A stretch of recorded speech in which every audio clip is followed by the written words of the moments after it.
Assalamualaikum warahmatullahi wabarakatuh. Halo teman-teman, perkenalkan nama saya Sri Mariati. Saya mahasiswa PPG Prajabatan GKB dari Universitas Pakuan. Di sini saya akan memaparkan mengenai konsep dasar perspektif sosiokultural dalam pendidikan. Selamat menyaksikan.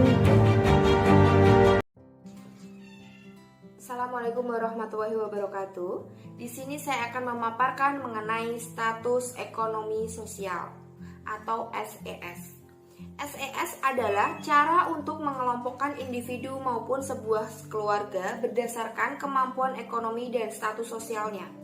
Hal ini penting dalam pengajaran karena setiap siswa memiliki latar belakang ekonomi yang berbeda-beda. Latar belakang sosial ekonomi orang tua dapat berperan dalam meningkatkan prestasi belajar siswa melalui fasilitas belajar karena orang tua merupakan kelompok sosial yang pertama dalam kehidupan manusia di mana ia belajar dan mengatakan dirinya sebagai makhluk sosial di dalam hubungan interaksi dengan lingkungannya. Konsep utama teori sosiokultural sebagai alat psikologis yaitu bahwa seseorang guru harus mengetahui faktor latar belakang sosiokultural peserta didik.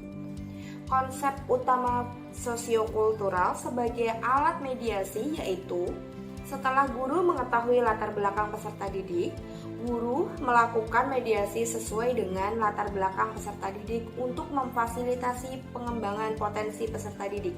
Dalam teori sosiokultural, menurut Vygotsky, kunci utama untuk memahami proses-proses sosio dan psikologis adalah tanda-tanda atau lambang yang berfungsi sebagai mediator.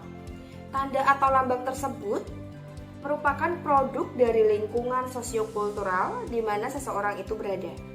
Semua perbuatan atau proses psikologis yang khas manusiawi dimediasikan dengan psikologikal atau alat-alat psikologis merupakan bahasa dan lambang atau semiotika dalam kegiatan pembelajaran. Anak dibimbing oleh orang dewasa atau teman sebaya yang lebih kompeten.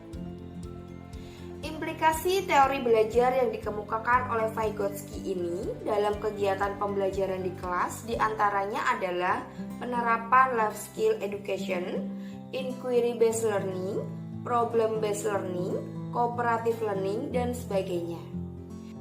Status ekonomi sosial atau SES dapat mempengaruhi peserta didik dalam proses pembelajarannya.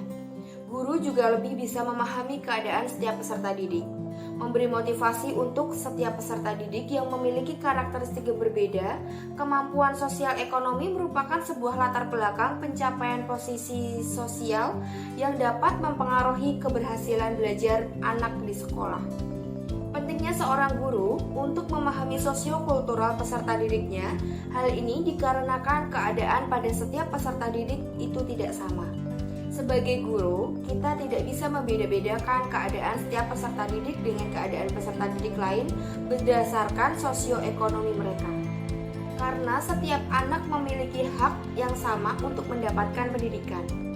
Lingkungan yang penuh dengan perbedaan karakteristik peserta didik dan kesenjangan ekonomi dapat diatasi dengan menjadi guru yang bersikap adil dalam memperlakukan setiap anak, tidak berat sebelah, memperlakukan setiap peserta didik dengan sama tanpa memandang status sosial ekonomi setiap individu.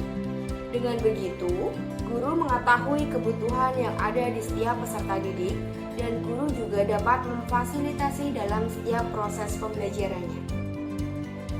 Sekian penjelasan dari saya, kurang dan lebihnya saya mohon maaf. Wassalamualaikum warahmatullahi wabarakatuh. Terima kasih.